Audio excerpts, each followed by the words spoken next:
Terima kasih Tuhan untuk kasih setiamu yang ku alami dalam hidupku.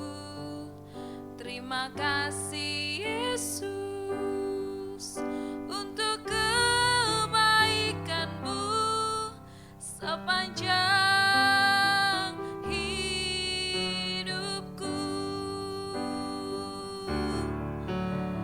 Terima kasih Yesusku buat anugerah yang kau beri, sebab hari ini Tuhan adakan syukur bagimu. Terima kasih Tuhan. Terima kasih Tuhan untuk kasih setiamu yang ku alami dalam hidupku. Terima kasih Yesus untuk kebaikanmu sepanjang hidupku. Terima kasih Yesusku buat anugerah yang kau beri, sebab hari ini Tuhan adakan syukur bagimu.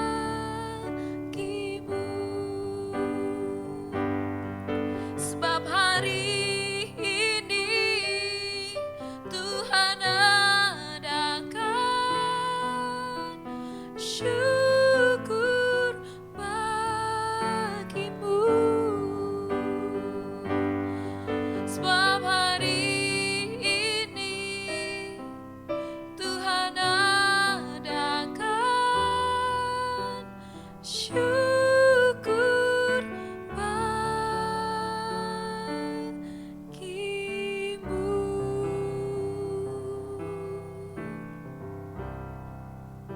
Terima kasih Tuhan Yesus untuk kesempatan yang Tuhan beri bagi kami sampai saat ini Tuhan, untuk pemeliharaan Tuhan dalam hidup kami. Terima kasih Tuhan. Saat ini kami siapkan hati kami untuk renungan hari ini. Berbicaralah Tuhan Yesus, kami siap di dalam nama Yesus. Haleluya. Amin. Shalom Bapak Ibu dan Saudara-saudari, kita bertemu kembali dalam renungan intim dengan Allah yang pada kesempatan ini berjudul Kristus adalah Tuhan. Firman Tuhan yang akan kita pelajari bersama terdapat pada kitab Roma 10 ayatnya ke-9 dan Filipi 2 ayatnya yang ke-11. Demikian firman Tuhan dalam Roma 10 ayat 9 dari terjemahan baru 2. Jika engkau mengaku dengan mulutmu bahwa Yesus adalah Tuhan dan percaya dengan hatimu bahwa Allah telah membangkitkan Dia dari antara orang mati, maka engkau akan diselamatkan. Filipi 2 ayat yang ke-11 mengatakan, dan segala lidah mengaku Yesus Kristus adalah Tuhan bagi kemuliaan Allah Bapa. Bapak Ibu dan saudara-saudari, untuk memahami Kristus sebagai Tuhan, kita perlu mempelajari mengenai doktrin Tritunggal, dan ini adalah merupakan salah satu tantangan terbesar di dalam iman Kristen karena kompleksitasnya. Disebut kompleks karena kita berusaha untuk memahami doktrin Tritunggal menurut pandangan dan pemikiran kemanusiaan kita. Berusaha memahami Allah yang tidak terbatas melalui sudut pandang kita yang terbatas. Tetapi jika kita melihat doktrin Tritunggal melalui mata iman, maka kita dapat mempelajari dan menerima kebenaran ini dengan lebih baik. Kita akan memulai dengan pertanyaan, apakah Allah itu? Di dalam Katekismus Singkat Westminster disebutkan bahwa Allah adalah Roh, Yohanes 4 ayat 24, yang tidak terbatas, kekal, 1 Timotius 1 ayat 17, dan tidak berubah dalam keadaannya, hikmatnya, kuasanya, kekudusannya, keadilannya, kebaikannya, dan kebenarannya. Allah tidak memiliki tubuh dan tidak dapat dilihat. Allah berbeda dari setiap manusia dan setiap hal yang ada di alam semesta ini karena hanya Allah satu-satunya yang tidak pernah diciptakan. Allah itu kekal, berarti tidak memiliki awal dan tidak memiliki akhir.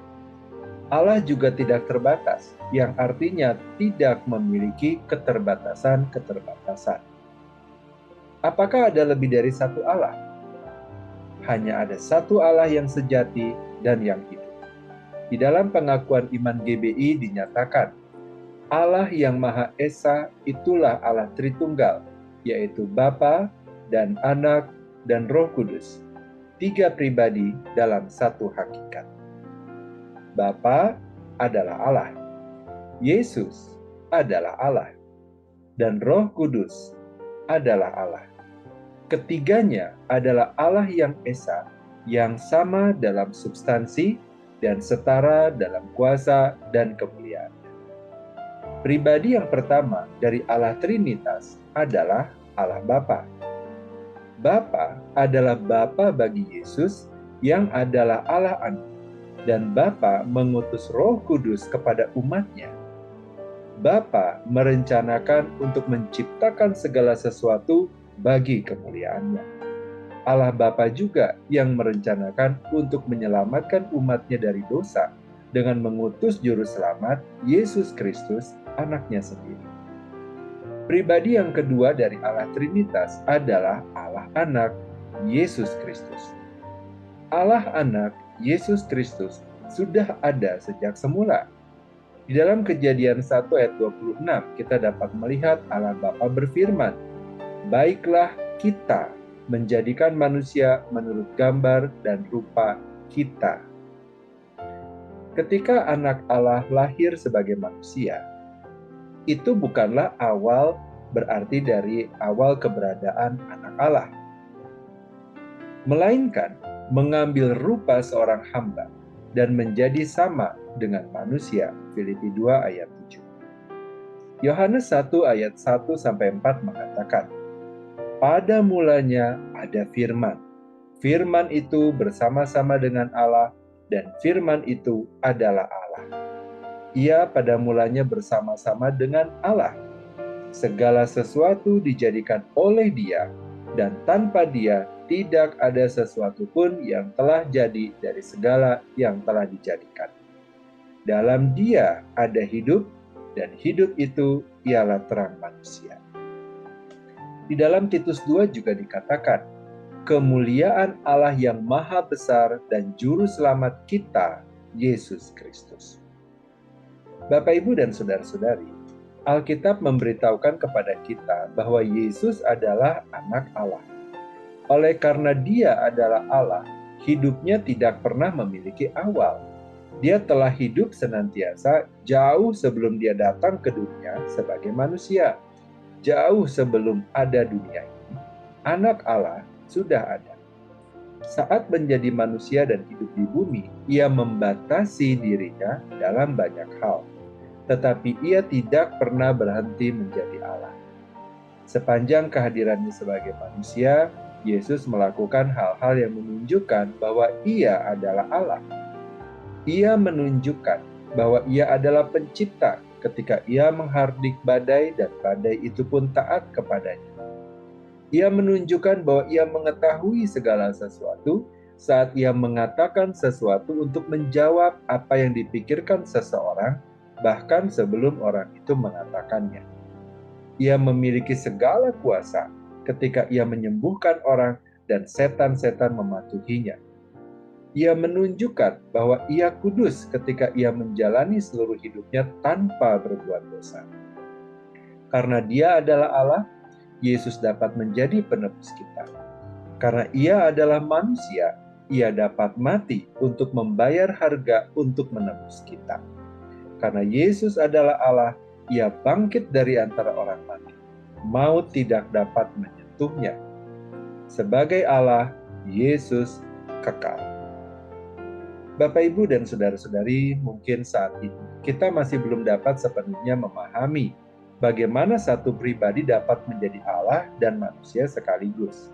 Tetapi inilah yang diajarkan oleh Alkitab dan karenanya penting bagi kita untuk mempercayainya. Yesus, Anak Allah, adalah Allah sepenuhnya. Segala kuasa dan kemuliaan adalah milik-Nya dan Ia layak untuk kita sembah. Mari kita berdoa. Bapa yang baik, kami berterima kasih dan bersyukur kepada Tuhan untuk kebenaran firman Tuhan yang telah kami dengarkan pada hari ini. Kami menyadari keterbatasan kami di dalam memahami kebesaran dan kemuliaan Allah. Oleh karena itu kami memohonkan Roh-Mu yang kudus untuk membimbing kami di dalam pengertian akan firman dan kebenaran Allah, agar kami dapat semakin memahami akan Engkau, dan kami juga dapat menjalankan fungsi hidup kami seturut dengan apa yang Tuhan rancangkan dan kehendaki di dalam kehidupan kami. Kami juga berdoa ya Tuhan, kiranya Tuhan membimbing kami di dalam perjalanan kerohanian kami, agar iman kami semakin bertumbuh di dalam pengenalan akan Allah yang sejati. Terima kasih Bapa, kini kami berdoa, kiranya damai sejahtera dari Allah Bapa, cinta kasih dari Tuhan Yesus, serta persekutuan dengan Allah Roh Kudus menyertai kami sampai kedatangan Tuhan yang kedua kali. Di dalam nama Tuhan Yesus kami berdoa. Amin. Demikianlah pembacaan firman Tuhan dan perenungan intim dengan Allah pada hari ini. Sampai bertemu kembali di dalam pembacaan firman Tuhan dan perenungan intim dengan Allah berikutnya. Tuhan Yesus memberkati.